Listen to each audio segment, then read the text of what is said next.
Let's start with our English class.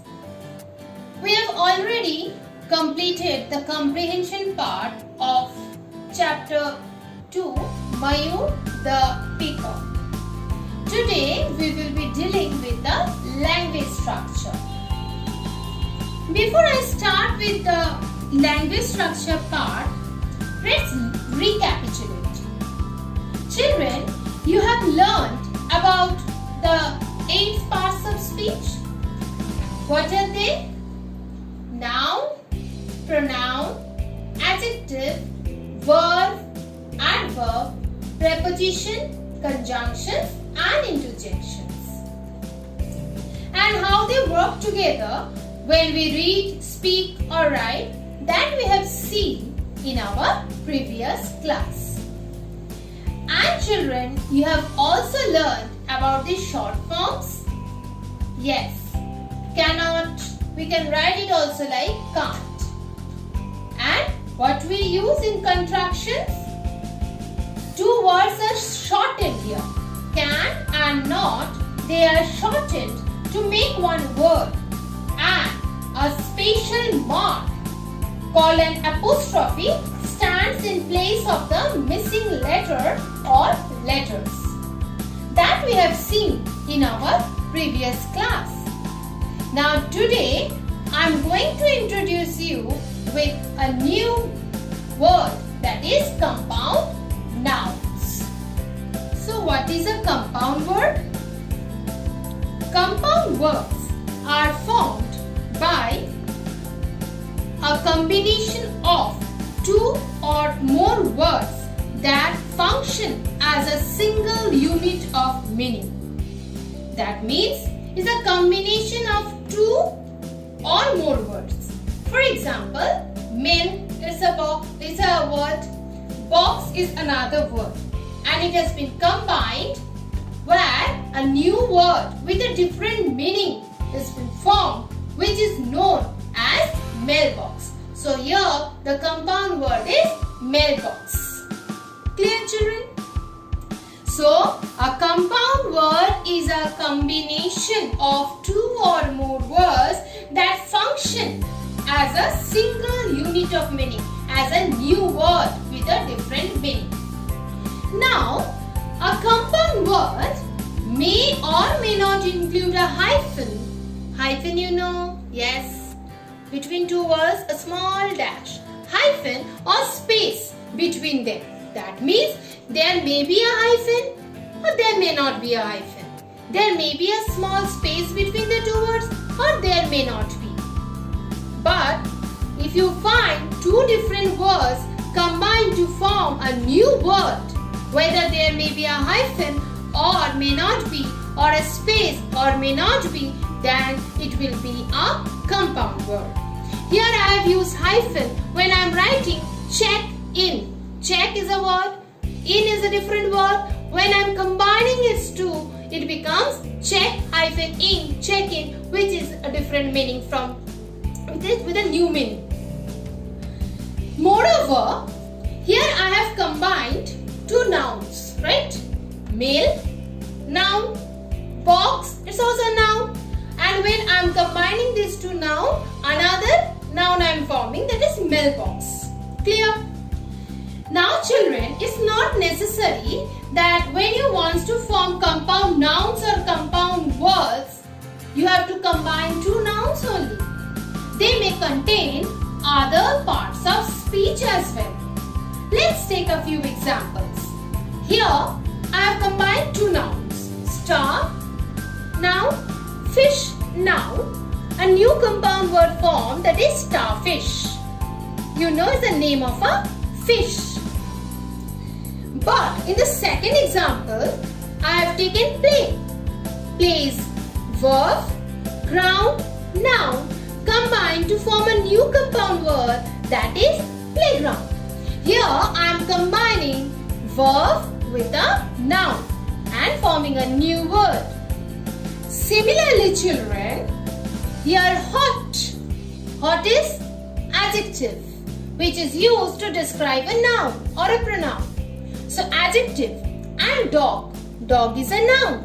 So hot plus dog, the compound word is hot dog. You know what is a hot dog, right? Very delicious, very yummy taste, right?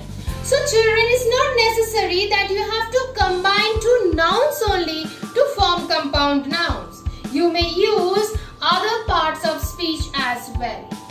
Is it clear, children? So, when two or more words are combined to form a new word with a different meaning, we call it compound words or compound nouns. Very good. Now children, whenever nouns come, singular and plural is there. So similarly, how to make plural forms of compound nouns? Two rules are there. For example, if I take passerby, if I make it plural, it will be passerby. I am adding s to the main word and I am making it plural.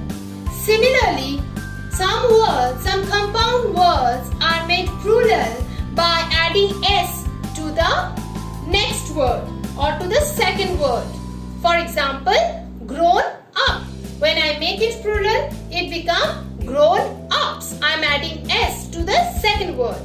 So children, you have to understand the word and have to make it plural either by adding s to the first word, main word, or to the second word. Now, let's move on to the exercise part given in the reader book on page number 12. Here, on page number 12, language structure, part question A. Circle the correct compound nouns. So children, I have told you how compound nouns are formed. Now we have to choose the correct. Now it's not necessary that space or hyphen will be there. But unnecessarily you cannot eliminate this hyphen or you cannot unnecessarily impose hyphen on any compound word. So we have to check and we have to circle the correct compound word. Number 1, full moon. We give a space between full and moon and form of compound noun full moon. So it is correct. This one is correct. Number 2, check-in. Hyphen will be used. Number 3, swimming pool. No hyphen, only space. Number 4, haircut. No hyphen, no space. Number 5, dry cleaning. Hyphen is used. Number 6, airport. No hyphen, no space. Number 7, seafood also. No hyphen, no space. 8, runner up. Hyphen. This one is incorrect. Number 9, dining room. Hyphen. This one is incorrect. Number 10, handbag. No hyphen, no space. So children, you have to do this one in your notebook. You will copy down these words and then you will circle the correct word. Then, section question number B. Fill in the blanks with the correct plural forms of the correct nouns from the brackets. Here options have been given to you. Either S will be attached with the first word or with the second word. So we have to choose the correct plural form of the words. Hari has bought 2 toolboxes or tools box. So it will be tool boxes. Put 4 spoonfuls of sugar into the glass. So the right option will be spoonfuls. Second one. Their mother-in-law or mothers-in-law are not joining the party tonight. So we are going to add S to the first word, that is mother, and it will be mothers-in-law. Next. Priya advised me to get off after 2 bus stop or buses stop. It will be bus stops. S will be attached with the second word. I love watching fireflies fly on warm summer nights. So the correct option will be fireflies. That means S-I-E-S will be attached to the word fly. And it will be F-L-I-E-S. So children, in this way we have to form plural of many compound words. So What is your homework for today? Your homework for today is you will complete section A and section B of page number 12 and 13 of language structure of chapter 2, Mayur the Peacock. Children, kindly note down the questions in your notebook and then write the answers. Thank you.